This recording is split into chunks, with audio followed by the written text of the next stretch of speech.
ఎలక్షన్లు దగ్గర పడుతున్న సంధి కమలం పువ్వు పార్టీ మస్తు జోరు చూపిస్తున్నది. లీడర్లు జనాలను ఎదుర్కొంటా జనాలను ఉండేటట్టు చూసుకుంటున్నారు. దాంట్లో భాగంగానే ఇలా ఈటెల రాజేందర్ సారు జోరుగా ప్రచారం చేస్తున్నాడు. గమ్ముచ్చట్లేందో మాల్కు చూసొద్దాం పాలి. ఎలక్షన్ దగ్గర పడుతున్న సంది కమలాపూ పార్టీ మంచి జోరు మీద ఉంది. ఈసారి ఎట్లయినా తెలంగాణలో ఎక్కువ సీట్లు గెలుస్తామని అంటున్నారు బీజేపీ లీడర్లు.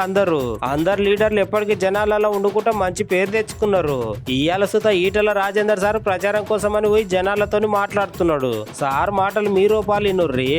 మోడీ గారు నాకు తెలిసి ఇంత అనుభవం ఉన్నటువంటి పార్టీకి, ఇంత చరిత్ర కలిగిన పార్టీకి, దట్టు గుజరాత్ కేంద్ర బిందువు ఉన్న పార్టీకి ఫస్ట్ టైం ఎమ్మెల్యే అయి ముఖ్యమంత్రి అయిపోయాడు. అదొక చరిత్ర. ఇక్కడ హిమాయమీలు ఉన్నటువంటి రాష్ట్రంలో ఎమ్మెల్యే కావడం అంత ఈజీ కాదు. ఆవిడే వరుస పెట్టి 3 సార్లు అయ్యిండు. సరే, మధ్యలో భారతీయ జనతా పార్టీ వారి సేవలు దేశానికి ఉపయోగపడాలని చెప్పి తీసుకొస్తే వచ్చింది, కానీ 3 సార్లు అయ్యిండు. తర్వాత ఎన్నడూ పార్లమెంట్లో అడుగుపెట్టని వ్యక్తి టక్కన పార్లమెంట్కి వచ్చిండు, ప్రధానమంత్రి అయిపోయాడు. ఆవిడే 273 సీట్లతో అయ్యిండు. Bharatiya Janata party alone 273 seats, సంకీర్ణ 300 పైన గెలిచింది. సంకీర్ణ ఉన్నప్పటికీ కూడా గతంలో ఉన్న సంకీర్ణాలకు ఇప్పుడున్న సంకీర్ణ తేడా ఏంటంటే, ఎక్కడ కూడా ప్రజల ప్రాణాలకు కానీ, ప్రజల ఆస్తులకు కానీ, ప్రజాస్వామ్య వ్యవస్థ కానీ పనంగా పెట్టేటువంటి ప్రయత్నం ఎక్కడ జరగలేదు.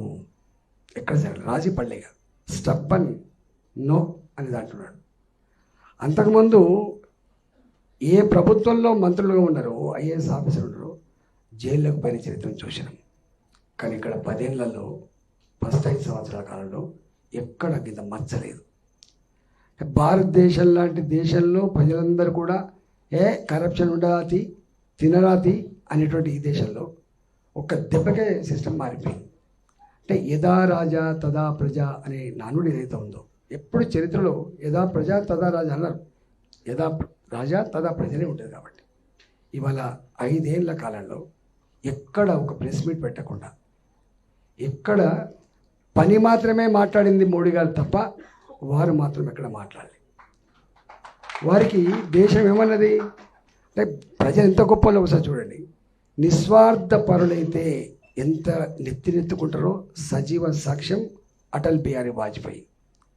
సజీవ సాక్ష్యం ఇవాళ పక్కకే ఉన్నాడు ఆయన. సరే, వారి ఒరిస్సా ముఖ్యమంత్రి, ఇవాళ ప్రధానమంత్రి మోడీ గారిని చూస్తాం.